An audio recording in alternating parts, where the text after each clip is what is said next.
প্রিয় নেতৃবৃন্দ, আপনাদের উদ্দেশ্যে বলতে চাই, বর্তমানে আমরা আজকে এখানে আমি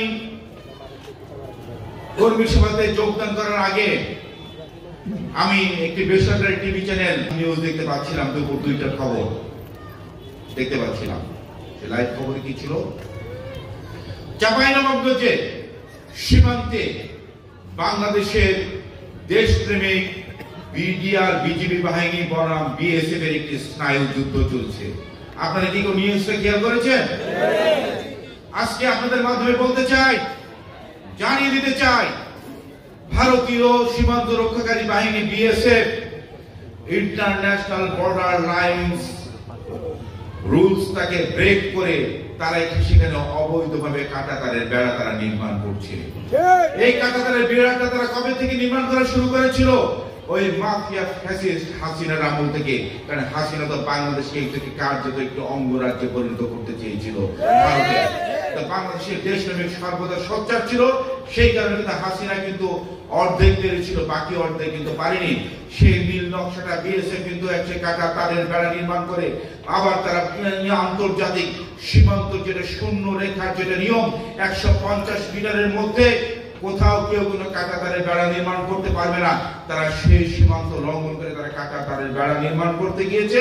বাংলাদেশের দেশপ্রেমিক বিজিবি বাহিনী সেটাকে প্রতিহত করেছে এবং চাঁপাইনবাবগঞ্জের বাংলাদেশের দেশপ্রেমিক জনতা সেটাকে রুখে দিয়েছে। আমরা ভারতের উদ্দেশ্যে বলতে চাই, আপনারা আপনাদের প্রিয়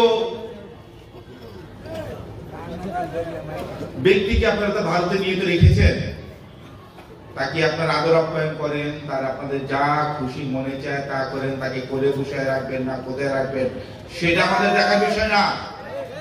আমাদের দেখার বিষয় 5ই আগস্টের পর থেকে আপনারা একের পর এক বাংলাদেশের বিরুদ্ধে যে ষড়যন্ত্র করে চালিয়ে যাচ্ছেন।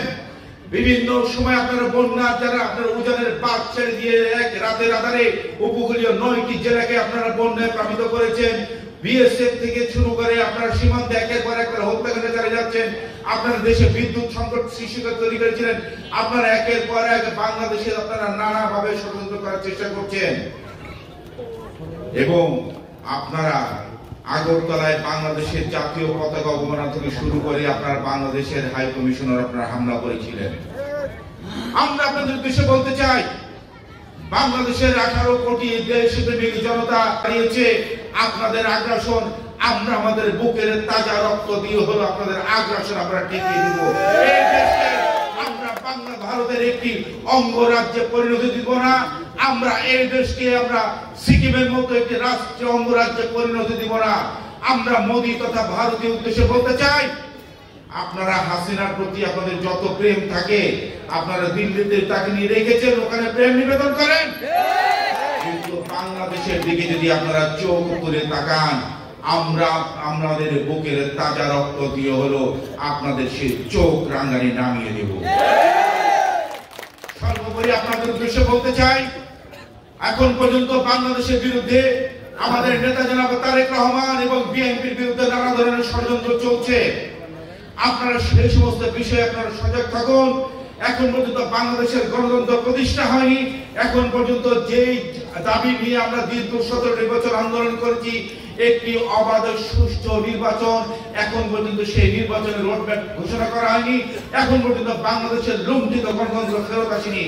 আপনাদের সবাইকে সজাগ থাকতে হবে, সতর্ক থাকতে হবে। সকলের ষড়যন্ত্র রুখে দেওয়ার জন্য আমরা 5ই আগস্টের আগেও যেমন আমরা রাজপথে ছিলাম, আগামী দিনেও আমরা রাজপথ থেকে সকলের ষড়যন্ত্র আমরা প্রতিহত করে আমাদের নেতা জনাব তারেক রহমানের নেতৃত্বে বাংলাদেশে একটি গণতান্ত্রিক দেশ আমরা পরিণত করব ইনশাআল্লাহ।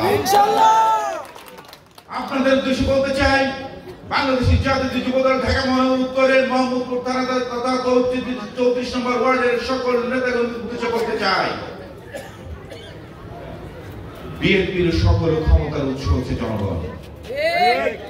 আপনারা জনগণের পাশে থাকুন, আপনারা জনকল্যাণমূলক কাজ করুন, আপনারা জনসম্পৃক্ত থাকুন, আপনারা জনগণের ভালোবাসা অর্জন করুন। মনে রাখবেন, বিএনপির সকল ক্ষমতার উৎস হচ্ছে কিন্তু দেশের জনগণ। আমরা বলতে চাই, আপনারা জনগণের ভালোবাসা অর্জনের জন্য আপনারা প্রতিটি পদক্ষেপ নিন। বিএনপি সবসময় জনগণের পাশে থাকার দল, বিএনপি সবসময় জনসম্পৃক্ত থাকা একটি দল এবং বিএনপি সবসময় জনগণের জনকল্যাণমূলক কাজ করা একটা দল, যার কারণে এদেশের স্বাধীনতা পরবর্তী দীর্ঘ 54 বছরে বাংলাদেশের জনগণের শীর্ষে থাকা জনপ্রিয় দলের নাম বাংলাদেশ জাতীয়তাবাদী দল বিএনপি এবং জনগণের আস্থার প্রতীক ধানের শীষ, ধানের শীষ, ধানের শীষ।